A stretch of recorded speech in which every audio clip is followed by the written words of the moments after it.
In the fast-moving industrial world of today, Powerscreen has achieved a coveted milestone by having been in the manufacturing business for 52 years.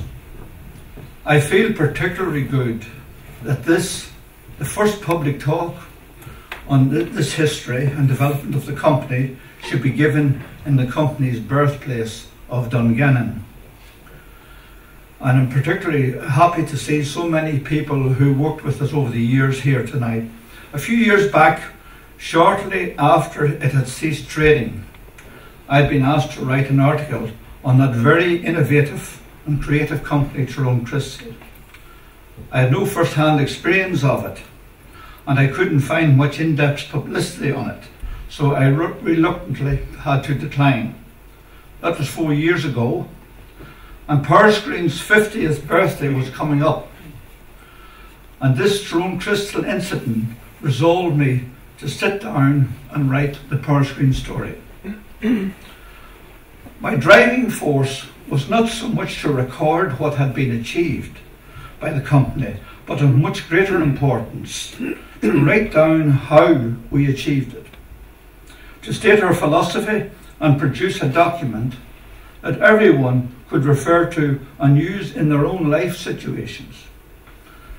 That document expanded into a book, which we're launching here tonight, which is now printed, and I dedicate the book, and I quote, "This book is dedicated to the people of Mid-Ulster, without whose support, belief and sacrifice, Powerscreen would not have become the world leader it is today." The company never sought publicity at home, and that is why so comparatively little is known about it here. For many years now, it has been recognised as the world leader in its field, and as a result, I have been asked over the years in Africa, Australia, Canada and the USA on how we achieved this, and I had to give talks there on it, but this is the first talk I've been asked to give in Ireland, our home country. Today, international crushing, screening and processing exhibitions throughout the world are monopolised by machinery systems developed and produced in Tyrone.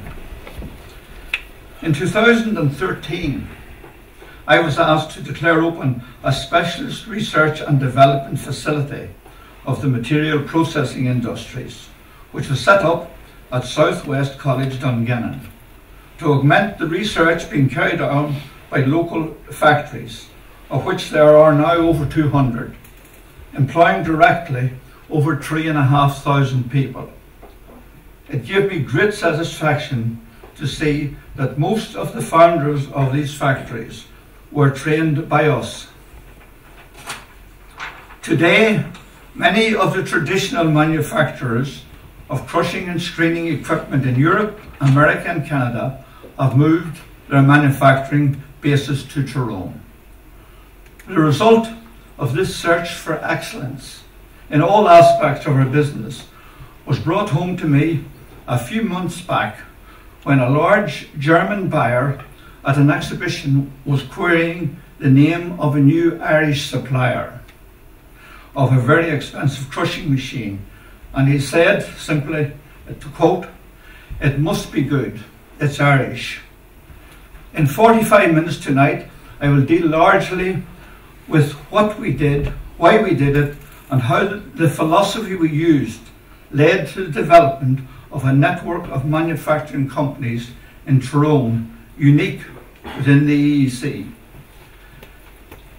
It had been our vision in 1966 at the founding of the company to create something that would be the best of its kind in the world. We were motivated by a dire unemployment environment where 20% of the workforce in Northern Ireland were unemployed. The situation in Tyrone was much worse because within the previous 10 years, all the local textile factories had disappeared. The large pipe and brickworks were near collapse. Farming was becoming mechanised and the rural workforce was halving. It has often been said to me, you started business at a good time. We started Ulster Plant, the original name of Powerscreen, in 1966, 2 years before the Troubles began. The accountants I spoke to prior to our starting our business advised me strongly against it. They told me I was wasting my time, that there were no skills among the local people, and that the engineering business had virtually collapsed throughout England and Ireland. Luckily, a young Sylvie Mallon had the good sense to go and get experience in the Silicon Valley of engineering at that time. He went to the machine shops in Birmingham and there he quickly experienced a range of machining and fabrication skills which did not exist anywhere else in Britain.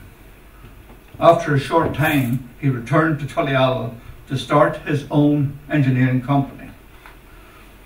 I had trained as a teacher and was in a secure government-funded job. Leaving that security with a new wife and first child was a difficult decision. I didn't know then that it would prove to be a good time to start out. I learned engineering through an informal apprenticeship with Sylvie Mallon. There I was given complete freedom and fast-track development.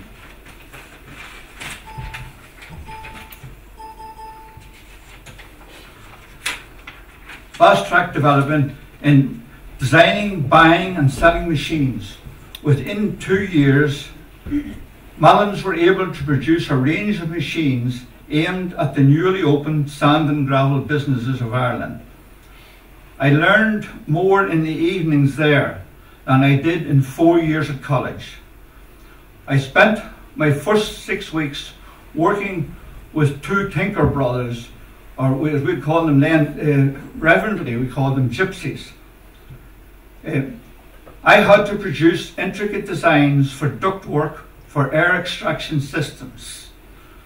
I recall Barney Heaney and his brother marvelled at how I used simple formulas to work out different diameters of pipes. He didn't know about that formula as he had little or no book learning. He called me master.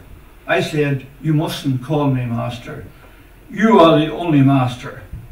I didn't realise how correct I was until a few months ago I met Willie Hurson, who was in Mal's at that time, and he said to me, do you remember the wonderful drawings you did for Heaney? He never used one of them. He didn't need to.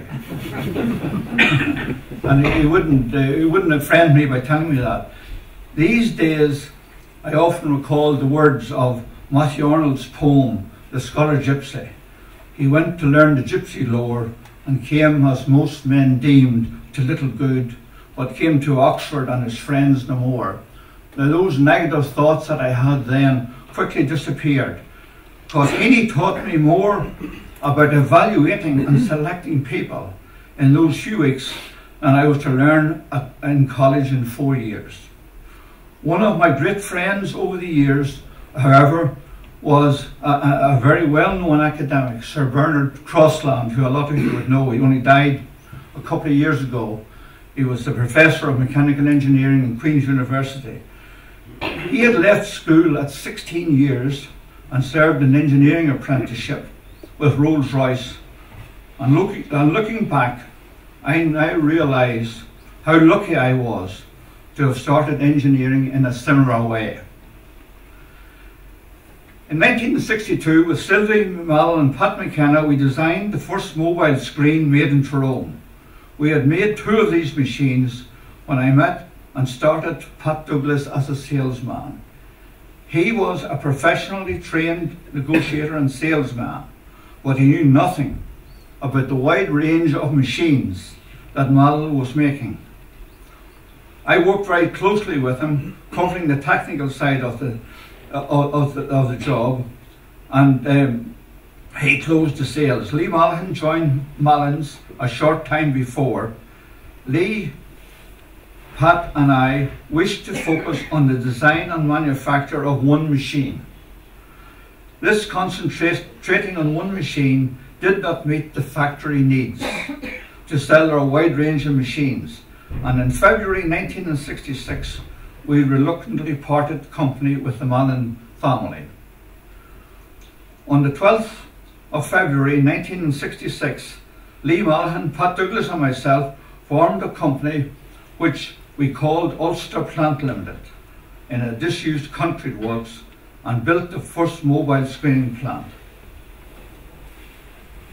Now that looks more like, that was the factory we bought. It looks more like a bomb site, and it really was than a factory. And that, as you know, was at down in Eaton Dork. The three of us started the company, employing 4 other people, 2 of whom I say are still with the company, but they're with us here tonight: Jim Joe Kilpatrick and Charlie McKillian. Such men were vital in those early days, when it was all shoulders to the wheel, and when there was no such privilege as having a contract with a job description. The company was also blessed with a number of great women employees over the years. People like Anne Kerr of McGeshel, the longest serving member with Powerscreen with over 40 years. Anne came to do the job of 3 women. She continued to do it on her own when the company was 10 times its size. The biggest decision was to make the machines.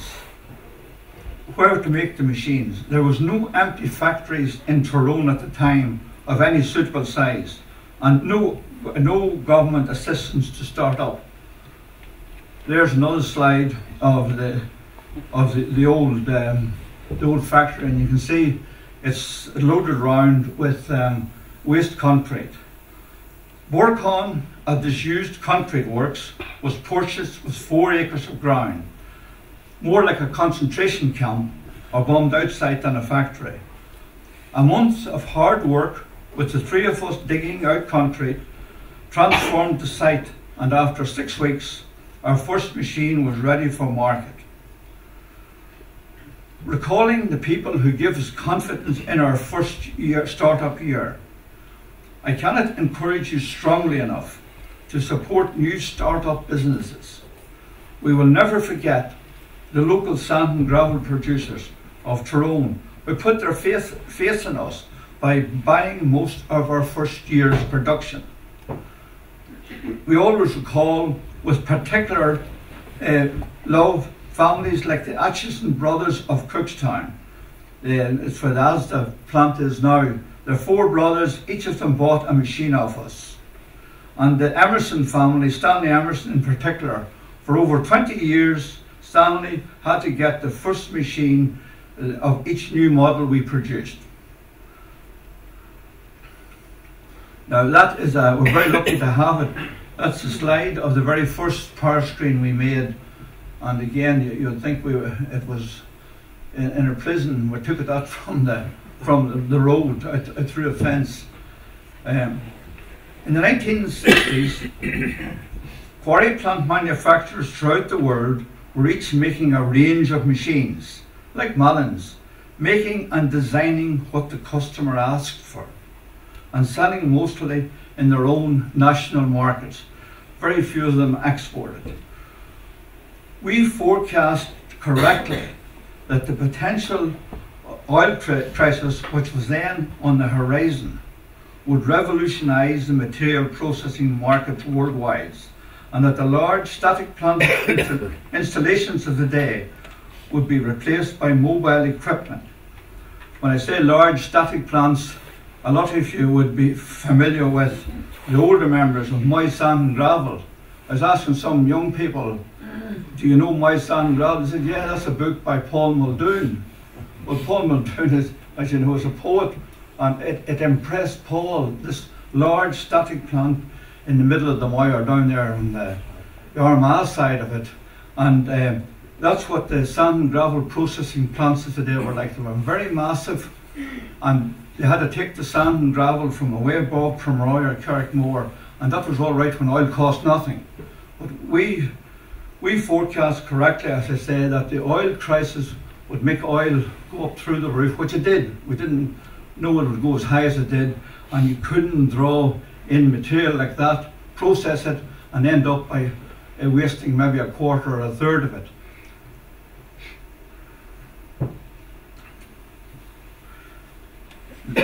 The other thing of the time, conventional screening equipment could only produce very low output tonnages.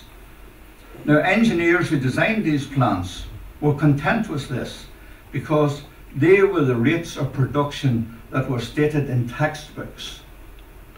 Today we refer to computers. Then people referred to these textbooks, and the big thing to produce more material, you referred to the textbook and it told you the size of machine you needed.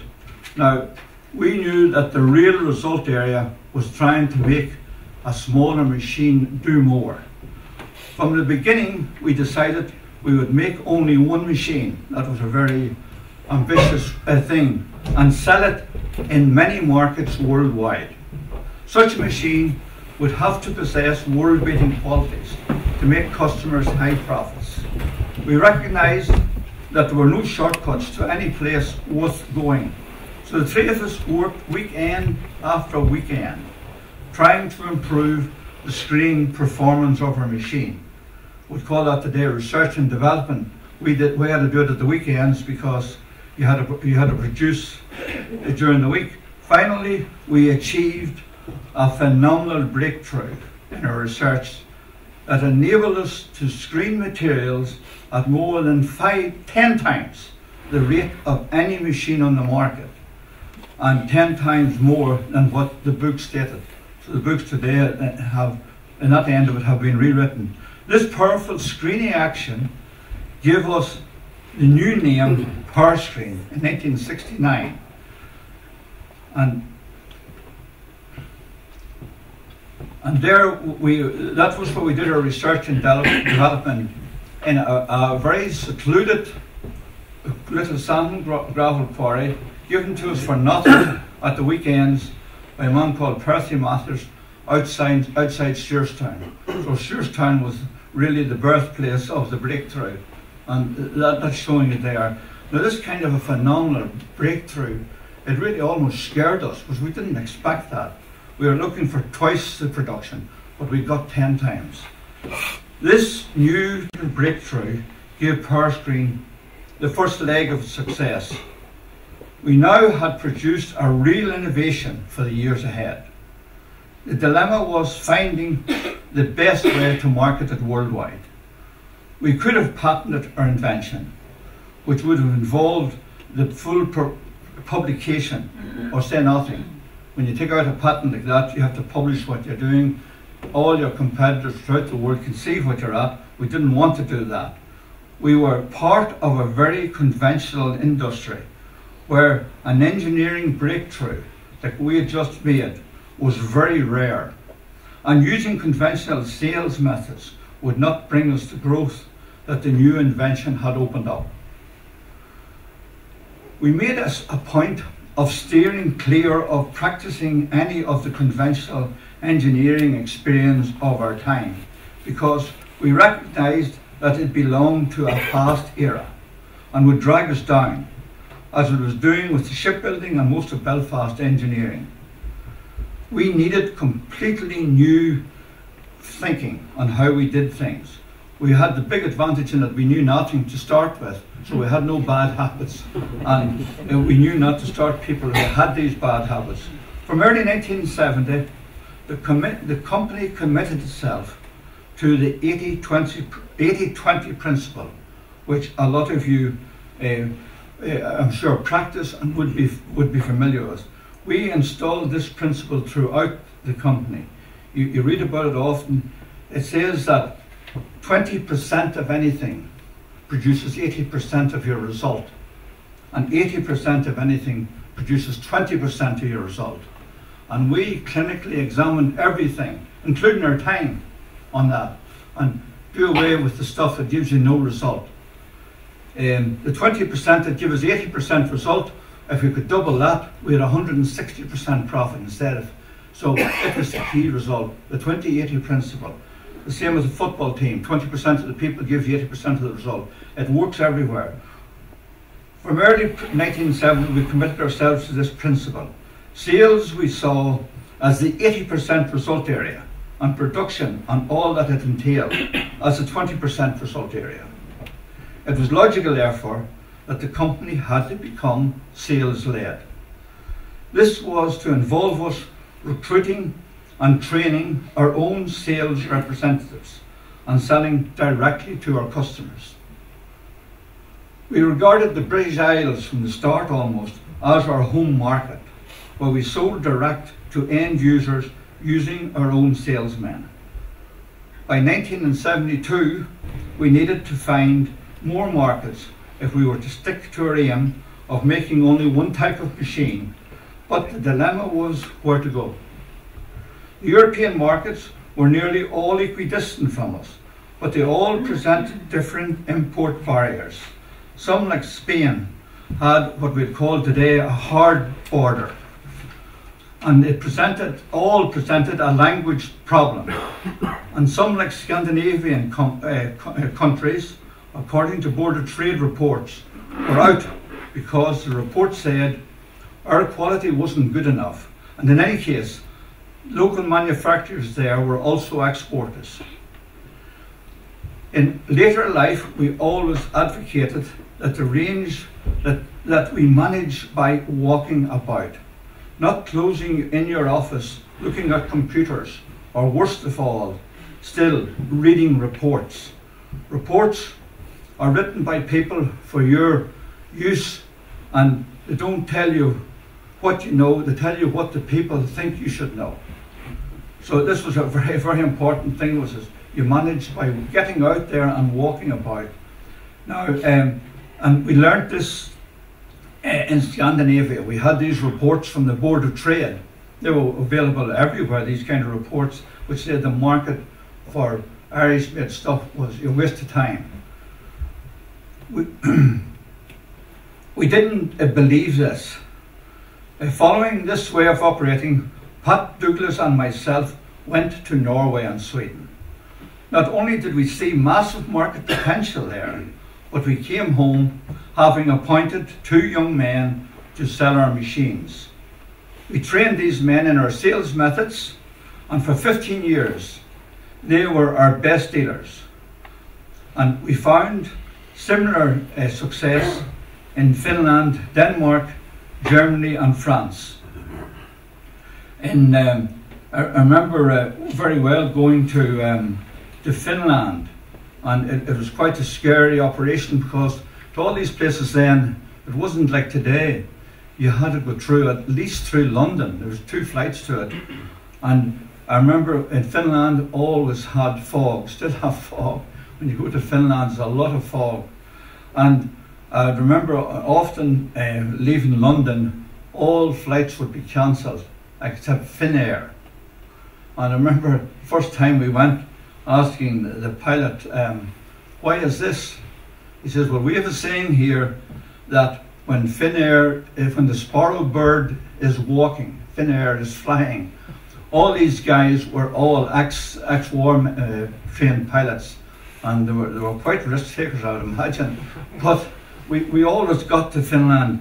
Now, Denmark was a different problem, because in Denmark, we left Denmark to the last because it was a very big market full of small farmers, and as most of you would know, the whole of northern Germany right up to Denmark, it's a very level country, very uninteresting country, but it's underlain by about 2 meters deep of beautiful sands put there by the sea. And this was ideal stuff for us, and we could sell many machines there, we thought, in Denmark, but we couldn't, because we found in Denmark, unlike Sweden and Norway, we couldn't get any finance. You could sell machines, but you wouldn't be paid for them. So we went, we didn't know what to do, how to get around this. We tried 2 or 3 of these one-man bands, but they could sell, but they couldn't get finance. So we got a good customer, and we asked him who in Denmark, was quite a small country, who is the man to sell for us? And they said, Henning Olsen is the man, up in a place called Billund. Now you'll be familiar with Billund today. was Bieland is the birthplace in the centre of Legoland. So they said, go to Henning Olsen. So we went to Henning Olsen. We just went straight to him. And he was selling machines to these sand and gravel men. And he had went up and looked at his plant, and the place was full of second-hand machines. So the big advantage of their machine, there was no trade-ins. Because as you know, if you're selling cars or anything, if you trade something in, you might make profit, but it's sitting in a second-hand article that makes you no money. So we went to Henning, and it was about 9 o'clock at night. We got to him and knocked his door, and he took us in. And the most interesting man, he said to us, we told him, we knew that the big advantage army, we wouldn't tell him what we were selling. We said, look, we have a product for your market, and it'll not be any trade-ins. His eyes lit up immediately. He says, that's what I need. I need things that have no trade-ins. He said, I sold the first Ferguson tractors that came into Denmark, and I became the agent for the Grey Ferguson. He said, I sold thousands of them. And he said, I'll tell you a story about it. He said, we got in a Ferguson tractor, and this would have been, must have been the early 60s. He said, no, it was the middle 50s. And he said, myself and Canoe, who was the one salesman he had, he said, we went out to sell it. He went north, I went south. And he says, we came back that night, and Canoe says to me, I have sold the tractor. And he sure enough, he had the tractor sold. But he says, when we went into the yard, there was a horse tied in the yard. And this is a true story. He said, that's a trade-in, that's a trade-in. And he says, I know what I told him. He says, you better, tomorrow night, no horse here. So he says, well, it sold all day, and the next day we came back, and he said the horse was gone that night, but there was a cow tied there.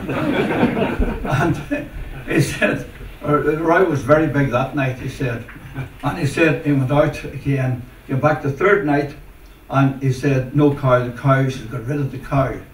But we said, look, he had a beautiful Danish house, and in the fireplace he had a lovely machine of some kind.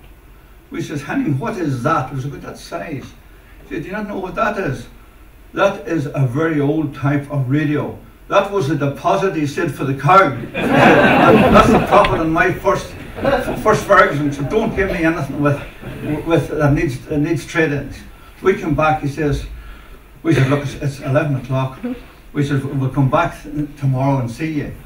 He says, yeah, that's good. Come back. We wouldn't give them brochures because we didn't want to show them. But our machine was so small, and they had this in their mind, they needed big, big machines. So you'd out the window if you showed them what you had.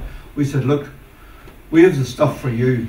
And he says, what time can I see you tomorrow? He says, 6:30, he says, 6:30 in the morning. He probably didn't want us.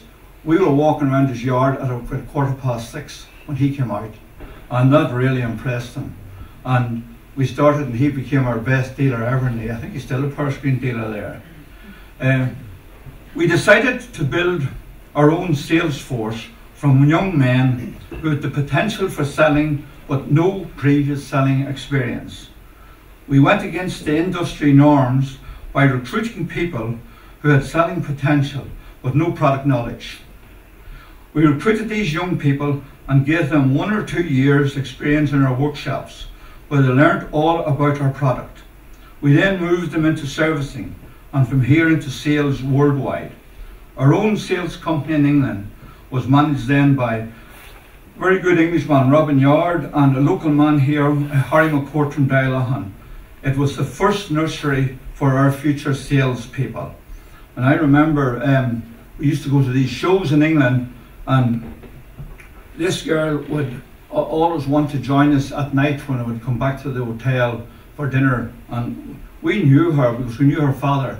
When this girl was 20 she was completed her first year at Trinity in Dublin. The father died, and the father made these saws. They were a very very dangerous thing, but we had bought a couple of them. So we got to know the Moffat family up in Clonturpet. So we bought them, and here's Carl but still a young girl of whatever age she was, and said, can I join you and talk to you, because I know you're doing very well in England. And so we let her come in every night and talk to us. So she says, what do I need to do? I said to her, what you need to do, you need to do what Harry McCourt did. You need to go and live in England and sell in England yourself. So she did that. Carol did that. And she went to England, and you know the story from then on, it's published so much. The Moffat Mountie, you see the little red machine on the backs of lorries. She went, she set up the organisation worldwide herself, and she would keep in touch with us ever since. And you might have seen just, and Powerscreen subsequently bought them, but that's another story. That was after her time. But the son, Robert, you may have seen, if you went to Monaghan, the biggest factory in the whole of Ireland today is a new factory that they own, making these machines on the left-hand side at the big roundabout there at Armagh, and they're all over the newspapers at present because they've developed this fantastic machine for a big forklift. In the early 1970s, we became conscious of the bad association our company name had, Ulster Plant. This was a bad association because of the Troubles. We changed the company name to Powerscreen International.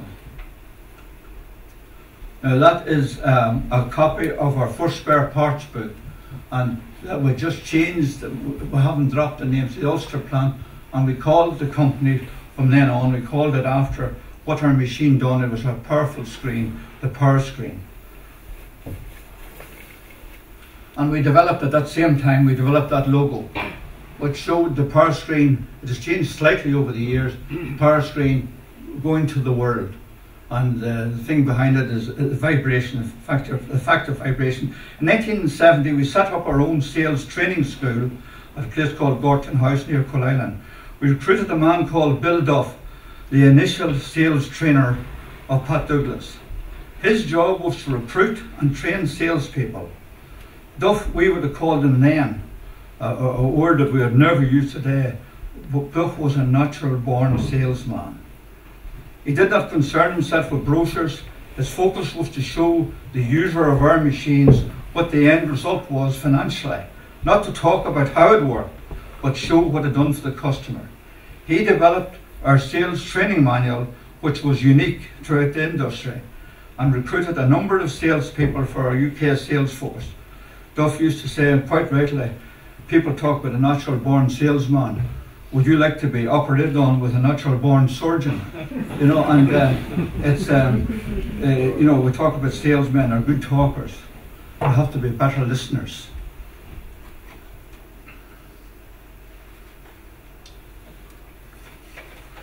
By the early 1970s, we had exhausted all spare space at our original site, and our sales were increasing by nearly 50% per year.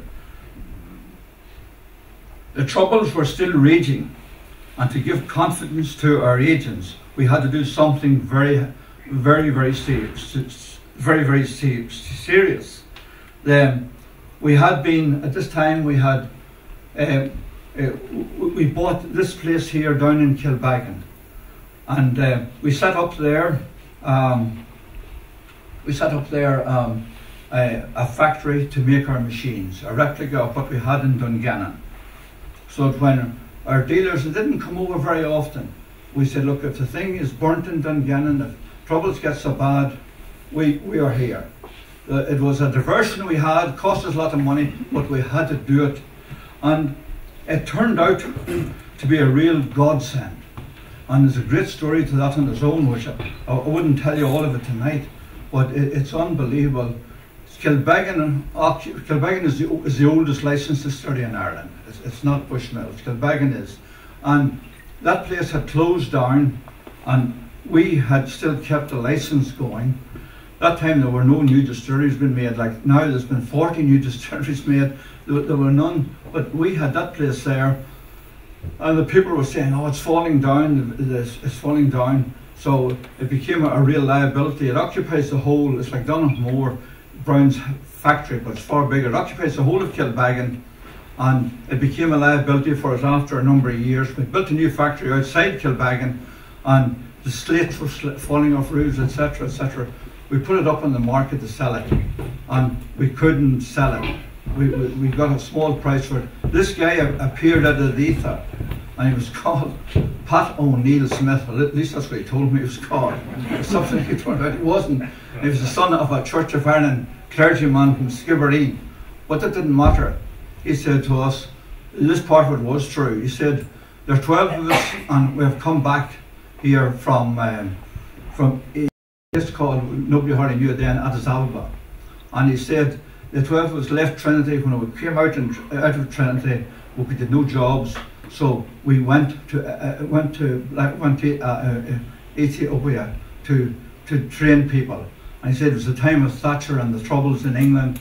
And he said, we went to Fleet Street and we checked this was through. We bought 2 of the total printing presses. We took them over on 12 lorries, which were donated to us, and we set up in Addis Ababa a printing press to print all the books for Black South Africa. And that was true because we checked on that. And they did that. And he said, we're back after 2 years, home now, and we want to do a similar thing here. Would you give us the place?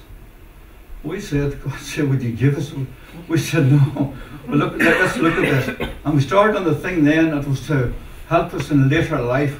We said, we'll not give it to you, but we'll form a trust. We'll give it to the community.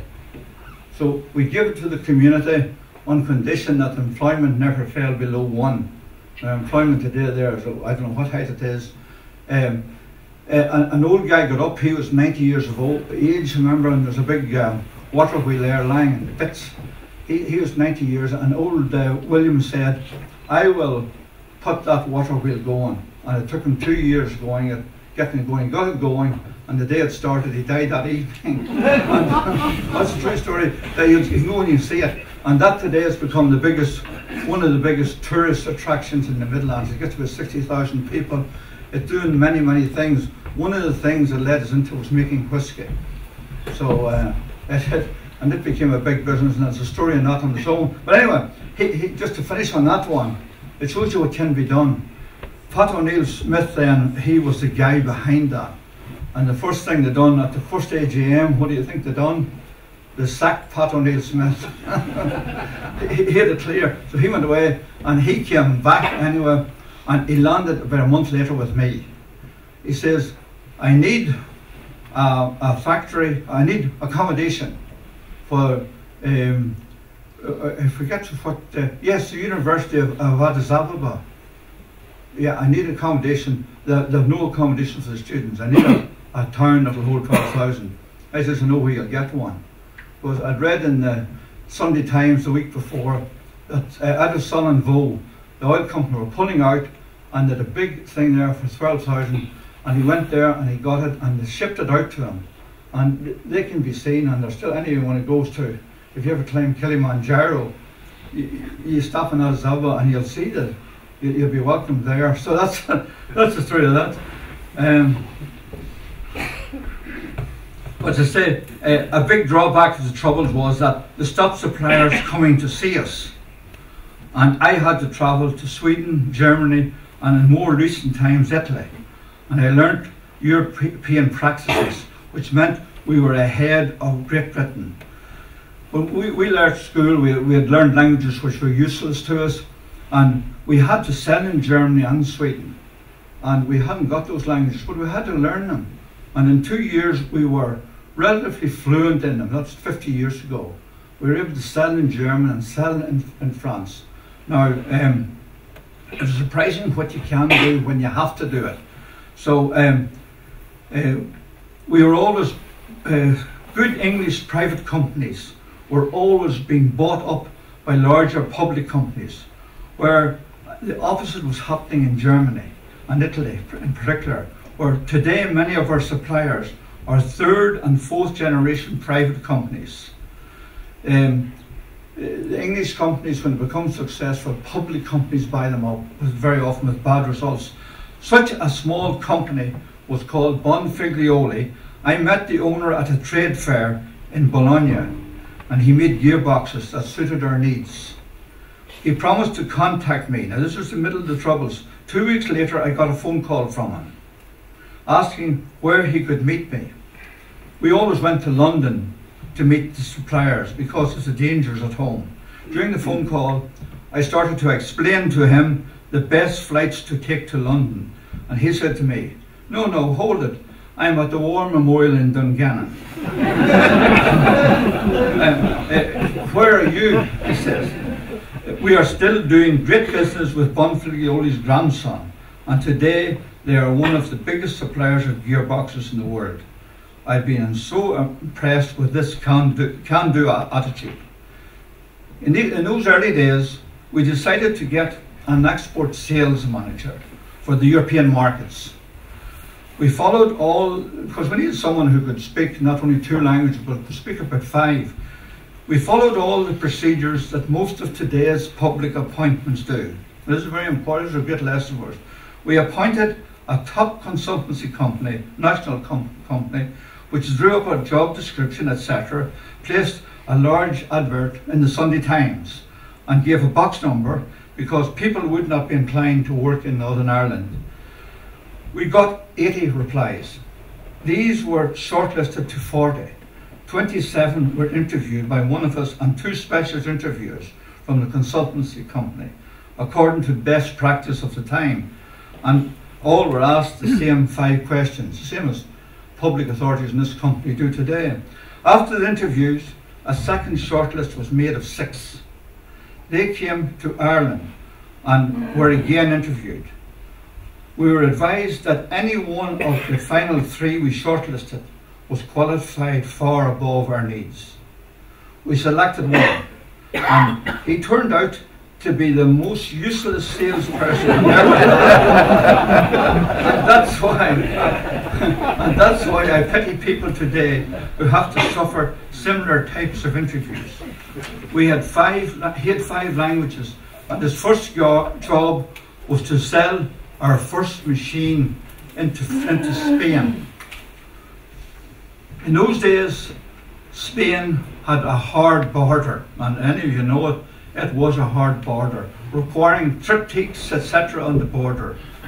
We had to have our machine by arrangement at the Spanish border at 11 o'clock, and we needed to have our sales manager there, fluent in Spanish, who would take us through the border.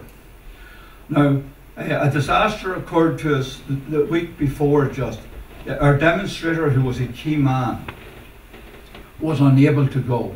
And I had to go down to one of the McCourt family again in Derrylaughan, who was a great lorry driver and who had 2 weeks holidays, but he was a coal man selling for his aunt coal. I said, and he had 6 sons, so he was glad of them. And I said, John, would you go to work for a week in Spain? He says, I will. So he went, and he had the machine at the border, because our man then would negotiate and take it through. At about 11:15, I got a very irate call from our man, David Framey's call, from saying that the stupid Spanish customs had refused him entry and had insulted him. Shortly after, our driver, demonstrator of the machine, a very cunning Derrylaughan man, phoned me. I said to him, where are you, John? I have heard the story, I said. John replied, I am with the machine in Spain. You didn't hear the story. I said to John, how did you manage that? John said, I knew that our sales manager was at loggerheads with the customs man. So I moved closer up to judge the situation. I didn't understand a word of it. So I said to our man, the customs man standing there, what's the problem? He said, pointing to the customs man beside me, these Spanish pigs don't understand us British. John said to me, I have been in handlings like this before at home.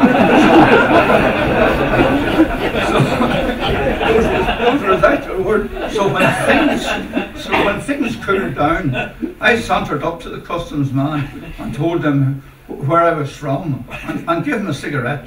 And the first word he said to me in perfect English, I'll show that Englishman who are Spanish pigs.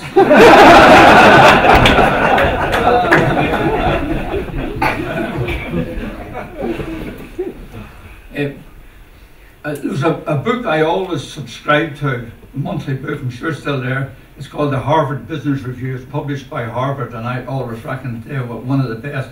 I always subscribe to the Harvard Business Review, and they published a report showing that the very low success rate of making top appointments by the procedures we had used. From now on, we were committed to recruiting our own future management as apprentices and growing them, as we couldn't afford to repeat failures like this. We had set up exclusive selling people in Scandinavia and throughout Europe. Next, we decided to concentrate on parts of the world where the customers spoke English. In Australia, we had sold our earliest machines to a Belfast man in the late 1960s. We sent out our first export demonstrator serviceman from New Mills called Tommy McKenzie, and he is still there, running a business of his own. He had limited resources, so we exported to him an old Bedford truck, and it was driven, they were in Perth, and it was driven by Terry Kelly from Namoy over the Nullarbor Plain. It took him 3 days. We sent us home a few pictures of him closing different sheep gates along the way, and that was, as I say, in the early 70s. Another my man was Mickey Hughes. With his young wife and young child, he followed him and sold Powerscreens up and down the Gold Coast while living in a caravan. Mickey Hughes is still with Powerscreen, and he is based in Louisville. Even the difficult days of apartheid, we went to South Africa and set up a very strong Powerscreen organisation under Brian Black and later Harry Collins. Now, that's, I should have shown that picture earlier. That is in West Germany, and that was with our German agent there. Germany was, as you know, was so divided up at the time. It was a very difficult market. There's another part of Germany there. You don't know where that is.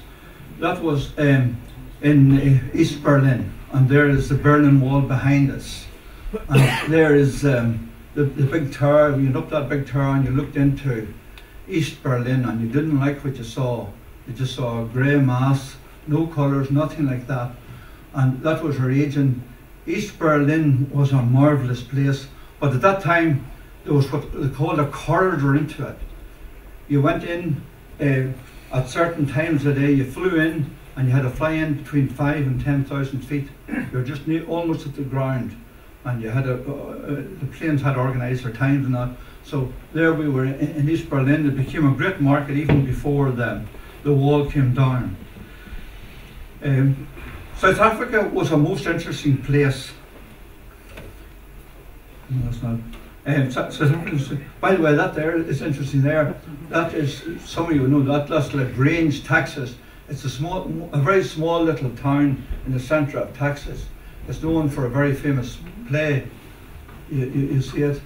I'll not give you the full name of some little house in Texas. The locals don't subscribe to it, but John McCourt decided to go there after he left us. And there he is.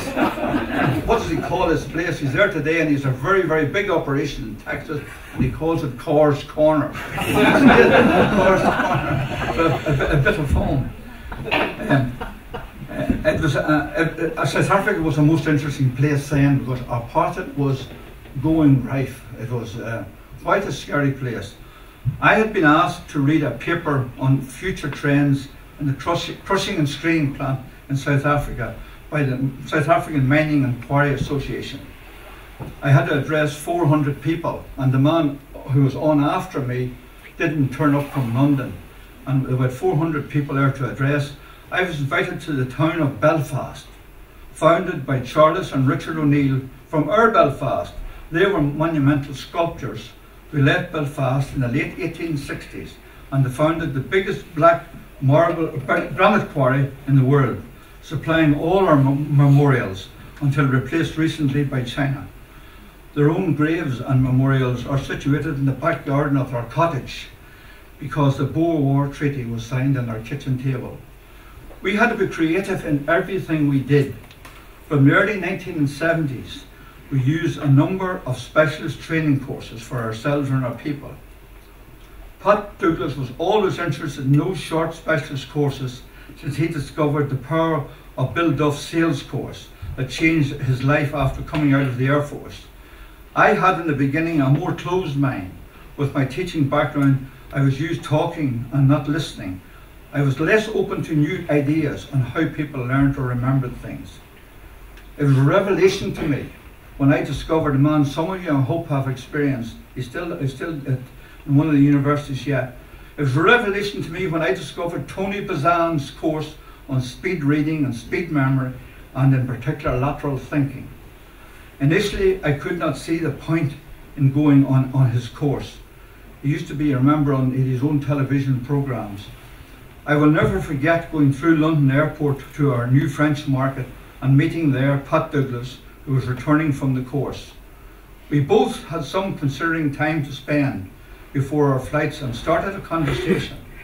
Pat was so enthusiastic about his new skills that he spent the whole time trying to sell me on going on the course. I was so impressed with him that I agreed. So enthralled were we that Pat looked at his watch and said, "My goodness, I have missed my plane." But this enthusiasm stayed with our business and was contagious. We put most of our people on these short courses.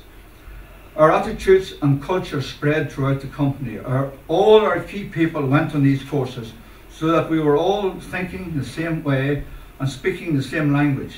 Additionally, we had two big rules. First one, and we kept these to the end, manage by walking about. And in the second, always keep your door open and keep meetings to a minimum. We always regarded England as our home market, and our biggest customer there was the National Coal Board. This is one of the disasters, I could call it, that would have befell our company. That's Harry Collins, who managed South Africa for us. That's a lot of our equipment working in the Coal Board. Coal Board was our biggest customer worldwide, and until Thatcher destroyed the business totally, and we lost a third of our English market. But the National Coal Board, we learnt a lot there. The big thing, as you know, about coal was killing a lot of people, like all mining was. There was this thing developed in the deep mines of the world called, it was a special drill, and it got the name the Widowmaker, because it was able to take down the rock or take the coal down at 10 times the rate of traditional methods, but it was clouds of dust, and the dust killed the people into the lungs. So it was called the Widowmaker. So then they had to spray dust, keep the dust down, but that made the stuff wet and made it very difficult to screen. So it was a natural market for us to tackle, because we were supposed to be the real people to screen fine material, and fine coal wasn't needed. You had to separate the fine coal out. So it was such a big problem for the Coal Board that they developed a machine.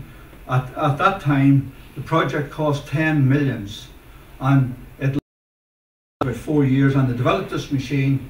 And luckily, when the first machine was being demonstrated, they had a group of Chinese people, because the big market for coal is from China.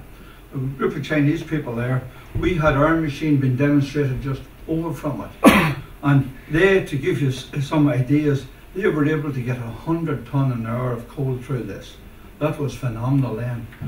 We put our machine up, we put 250 tonne through ours. And that was the end of that machine. It never appeared again, as far as I know. 1974 was a red letter day for the company. It was the year we entered the American and Canadian markets. I have been in America every year since, sometimes 5 times, always once. The rate of changes there and the openness of our customers to change was so different to the conservative attitudes of doing business in Europe.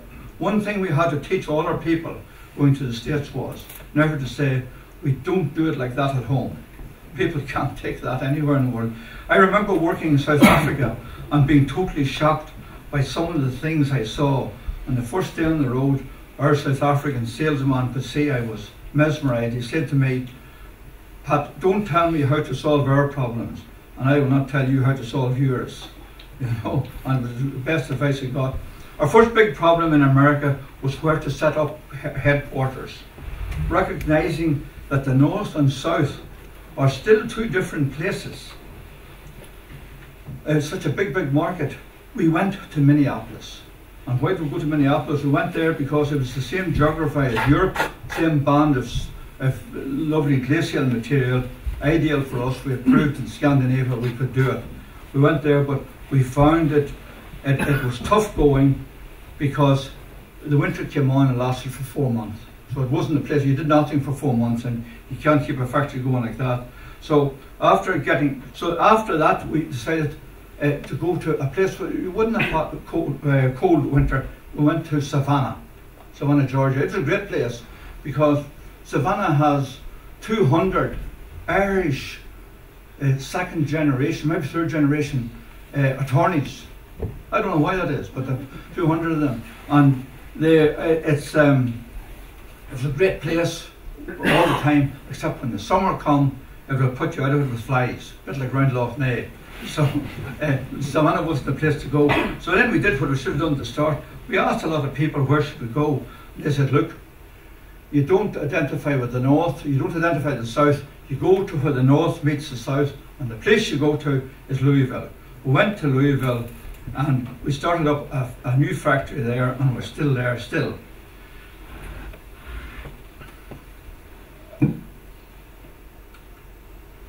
That was a big industry in Kentucky when we went. You can see what it is. It's a house with little doors all around it, and it was a tobacco house. And you looked inside it, you can see it part. It's for drying tobacco. Tobacco growing was a big business. Still is a big business there. In that year, we left our old factory where Chieftain was made and crossed the road to a new state-of-the-art factory, negotiated with the Ministry of Commerce, who to this day we always found to be most supportive. Now that shows our factory there. That was our old factory. You're all familiar with it on the left-hand side going down through Eaton Door. And that's a fairly good slide there. It shows the two factories. In the very top there's the old factory there. We just moved across the road. Here, almost two adjoining sites.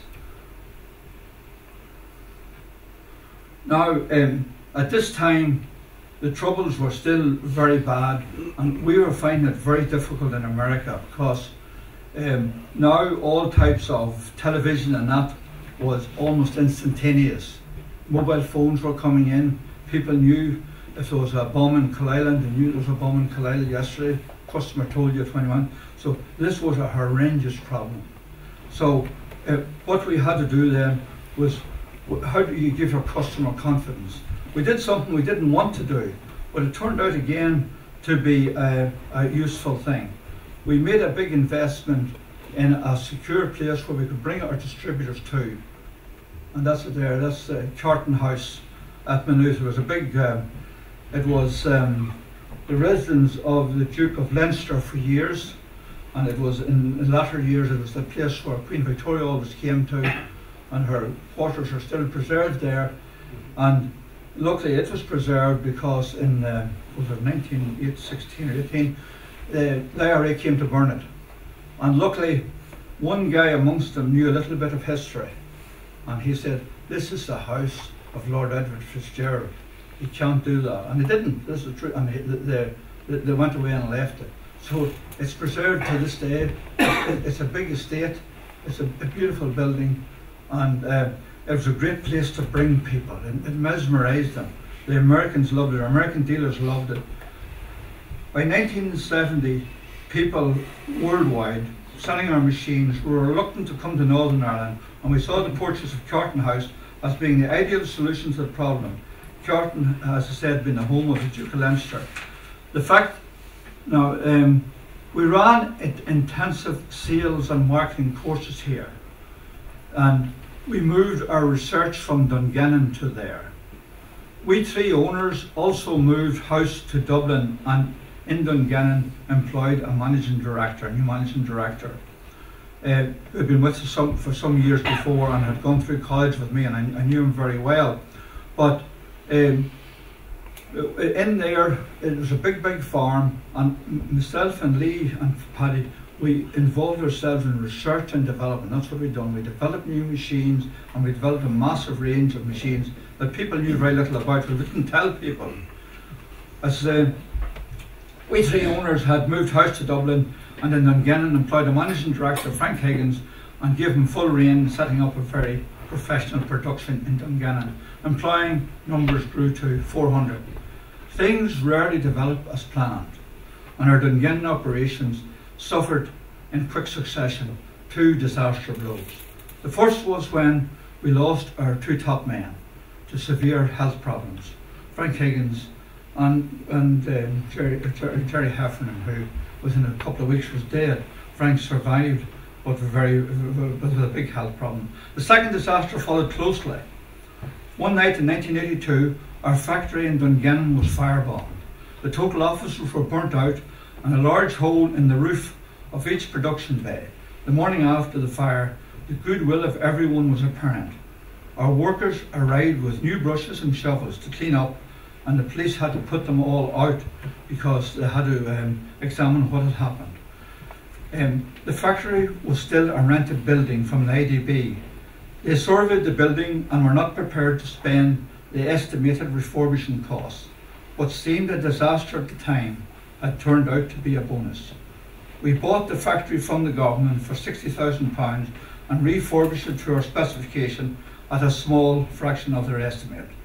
We had suffered a loss of over £1 million in parts and stock, and worst of all, the police were not prepared to issue an insurance certificate because the telephone caller about the bomb had not given an up-to-date password. A couple of weeks later, one of the oldest factories, our neighbour in Tyrone, our next door neighbour actually, Derryville Weaving Company, suffered a similar fate, and the arsonists were caught by the police emerging from the site. They admitted to the burning of our factory, and this cleared the way for full compensation. Nevertheless, our losses were very severe. Our offices had been completely burnt out, destroying all our production controls and systems. There were no way we could operate a sophisticated production system going forward, as all records had been destroyed in the fire. The way ahead looked very bleak, and then I remembered the words that I'd often heard when I was in South Africa from Nelson Mandela. It always seems, to quote from him, it always seems impossible until it's done. Luckily, we had held on to our old factory, where we had originally started 15 years earlier. In it, a small group of younger employees had formed a company on their own and started producing machines. Having lost all our computerized and manual production systems and our 2 top men, we had no option but to drastically reduce our labour force. We were always worried about the dependability of our community on a large employer like ourselves. 50% of the top 100 English companies have disappeared in the last 25 years. So we probably would be no different. Maybe Tony Bazan's creative and lateral thinking would bring us a solution. It did. We embarked on a system completely revolutionary in the engineering world. We paid redundancy to everyone and then offered to set people up in their own little marketing companies anywhere in the world. Almost 100 were to accept that offer, and over 90% of them are today highly successful and today are the backbone of Powerscreen sales. Bazan had stated that the resourcefulness and ingenuity of a people in most private and public employment is only 20% utilised. Our employees proved this. We did away with foremen, time clocks and all forms of monitoring, form filling and generally not trusting people, and explained the problem to the people. Within a week they came back with a solution where, like the sales, they would join themselves into little companies and produce our machines at a price. Within 5 weeks we were making machines at less than a quarter of the labour cost of the old system, and each person was earning more money. Our old production style, which before had been a non-result area, had been eliminated, and the new area was producing 25% of the previous cost. We put a very young man, I'm glad to say he's here tonight with his wife, put a young man called Pat McGeary in charge of the works. Pat, and you're very welcome, Pat and Pam, here tonight. This was one of many examples of the new, simpler and more accountable system that we implemented following our return to the company. Despite these setbacks, the early 80s was a period of growth and rebirth for Powerscreen. Lee and I returned to the factory to take a complete hands-on approach. Paddy Douglas was still there, though more on the periphery. In 1985, Lee and I bought out Pat's shareholding. We recruited many capable and ambitious people, and with this strong team in place, we acquired other companies, including a famous company called Brown Lennox, a large public company. It's the oldest English engineering company, formed by two men in not 1802 but shortly after 1802. When the Peninsular War was over, they returned from the war, and two men called Brown and Lennox and started up this factory. Before they had a factory there making nails, and they became we bought that company in the early 80s. Pat Dugan was the only senior person left of the old system. There was one of the machines that we would have developed in Carton House, and that's called QCAN. That is QCAN. That was a company in Wales made that part of it, and it's Pat Dugan. Some of you will be familiar with Pat Dugan. He was the only senior person left in the old system.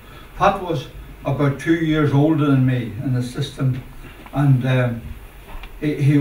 Pat carried on our philosophy in the marketplace of selecting salesmen from the factory and selling them with servicemen all over the world. Unfortunately, Pat died just a few months ago. Pat used to go to America, and you all have been in America. Pat would land in the morning, and at 10 o'clock he'd be at his desk, and he'd work there to maybe 6 at night. I could never do that.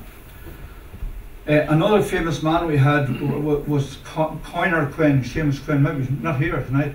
Seamus Quinn, you could send Seamus all over the world anywhere to fix a machine. And I remember Pat sending, he worked for Pat Dugan, he was a key man, and we got a big problem in Kuwait, and it was a week or two before the Kuwait war thing, the whole blockade broke out. So Coiner was sent to get all the machines set up, and the whole thing blocked down. All contact with the West, you might remember, was stopped, and it just looked like a coming disaster. Kuwait was going to be wiped out, and different embassies couldn't locate Coiner Quinn, but we knew he'd probably be somewhere. So about 2 weeks after this, everybody had left it by bus or different ways. So there was only one way out through Jordan. Coiner came on the phone, and I remember everyone cheered that Coiner was on the phone, and he had to talk to Pat Dugan.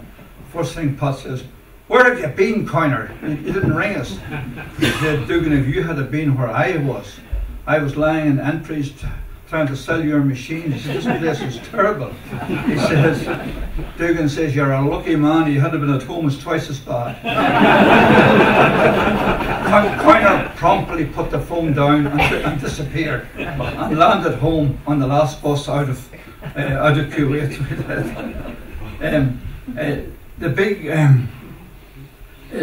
Our big market was in Africa, in America, and I have some slides on it. That was a young guy who started at 16. He's still with our family yet, and he went all over the world. Pat Dewey working for us, and that's a machine there. You recognise that. Well, that's one of the first machines we made in Louisville, and there it's on its way up to Canada, at the falls, the famous falls. And there's one working at the Golden Gates in San Francisco. And there was a typical agent. That guy is a little agent. He's still, I think, with us yet. Up north of Boston. Look at the beautiful trees, New England trees. That was taken in November. And they were our dealers in New Mexico. There is a guy who went out much later in life. He went out, and he went to probably the best market we have. It was in northern California. California is a superb market. That's Paul Campbell from Cool Island, and that's he's celebrating there. I think it's 30 years.